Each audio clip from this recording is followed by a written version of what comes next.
అండి, ఈరోజు ఎంతో టేస్టీ అండ్ హెల్దీ అయిన పీనట్ చిక్కీస్ అయితే రెడీ చేసుకున్నాను. చాలా పర్ఫెక్ట్ అండ్ క్రంచీగా తయారయ్యాయండి. దీనికోసం ముందుగా 2 కప్పుల పీనట్స్ని తీసుకోండి, బాగా రోస్ట్ చేసుకోవాలి.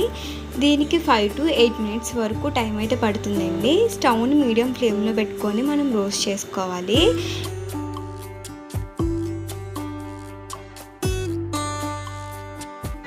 ఇవి రోస్ట్ అయిందో లేదో తెలుసుకోవడం కోసం ఒక పీనట్ని అయితే తీసుకొని చెక్ చేసుకోండి. దాని పొట్టు ఈజీగా సెపరేట్ అయితే అవి పర్ఫెక్ట్గా రోస్ట్ అయినట్టండి.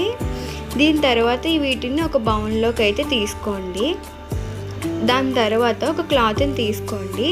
ఆ క్లాత్ రోస్ట్ చేసిన పీనట్స్ అయితే ఈ విధంగా వేసుకోండి. నేను చేసిన విధంగా ఇలాగ పరుచుకున్నాక చపాతీ కర్ర అయితే తీసుకోవాలండి. మరీ ఎక్కువగా ప్రెస్ చేసినట్లయితే అవి స్మాల్ పీసెస్ కిందగా విడిపోతాయండి. లైట్గా నేను చేసిన విధంగా ట్రై చేయండి. దీని తర్వాత వీటిని పొట్టి ఈజీగా చూడండి ఎలా సెపరేట్ అయిపోయిందో. దీని తర్వాత వీటిని ఒక బౌల్లోకి అయితే మనం తీసుకోవాలి. ఈ విధంగా బౌల్లోకి తీసుకొని ఇవి మనం పొట్టునైతే సెపరేట్ చేసుకొని బౌల్లో తీసుకొని పక్కన పెట్టుకుంటామండి. దీని తర్వాత మనం ఒక బాండీలోకి మనం ఒక టేబుల్ స్పూన్ నెయ్యి తీసుకొని ఒక బెల్లం తీసుకుంటామండి. ఈ బెల్లం క్వాంటిటీ ఎలా తీసుకోవాలండి, ఇప్పుడు మనం 2 కప్పులు పీనట్స్ అయితే తీసుకున్నాం కదండి. 2 కప్పుల పీనట్స్కి 1.5 కప్పు బెల్లం అయితే సరిపోతుందండి. నేనైతే ఎక్కువ స్వీట్నెస్ కావడం కోసం నేనైతే 2 కప్పులు అయితే బెల్లం తీసుకున్నాను. ఈ విధంగా మిశ్రమాన్ని అయితే మనం ఇలా కలుపుకుంటూ ఉండాలి.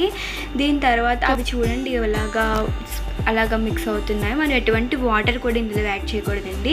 ఈ మిశ్రమం ఇలా అయ్యేంత వరకు మనం కలుపుకుంటూ ఉండాలి. దీని తర్వాత ఇలా కలిపిన తర్వాత మనం 1 టేబుల్ స్పూన్ ఇలాచీ పౌడర్ అయితే ఇలా యాడ్ చేసుకుంటామండి. యాడ్ చేసుకున్నాక దీన్ని మళ్ళీ కలుపుతూ ఉండాలి. కలిపాక ఇవి స్టిక్ అయ్యేంత వరకు, ఈ పాకం అనేది స్టిక్ అయ్యేంత వరకు కలుపుతూ ఉండాలండి. ఇలా కలిపిన తర్వాత నాకైతే చెక్ చేసుకోవడం, ఎలా పాకం రెడీ అయిందో లేదో చెక్ చేసుకోవడం కోసం అయితే నేను ఒక కప్పులోకి అయితే వాటర్ తీసుకొని ఈ మిశ్రమాన్ని అయితే పాకం రెడీ అయినట్టండి. ఇప్పుడు దీని తర్వాత మనం పక్కన పెట్టుకున్న పీనట్స్ని అయితే ఇందులో కలుపుకోవాలండి. ఈ బాగా పీనట్స్ అన్నది పాకానికి అంటుకునేంత వరకు మనం బాగా కలుపుకుంటూ ఉండాలి. దీని పెట్టుకోవాలి. ఒక ప్లేట్లో నెయ్యి అన్నది అప్లై చేసుకుంటామండి.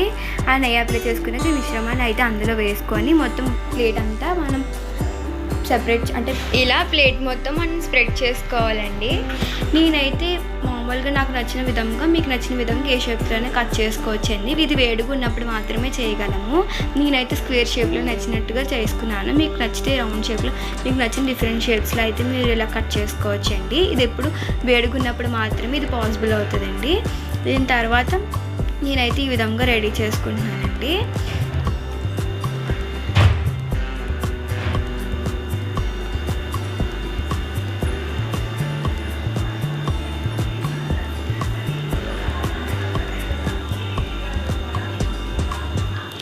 మనం ఇప్పుడే ఎడ్జెస్ అవన్నీ మనం ఇప్పుడే చూసుకోవాలండి. దాని తర్వాత మళ్ళీ అవి చల్లారినట్లయితే అవి చాలా కష్టమవుతుంది. మనం ముందు వేడుకున్నప్పుడు మాత్రమే ఎడ్జెస్ షేప్స్ అన్నది కరెక్ట్గా చూసుకుంటామండి.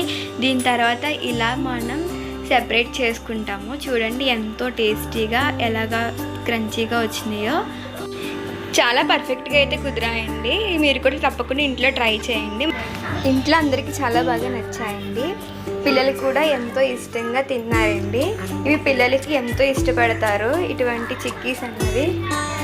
తప్పకుండా ట్రై చేయండి. వీడియో నచ్చినట్లయితే లైక్ చేయండి, షేర్ చేయండి, సబ్స్క్రైబ్ చేసుకోండి.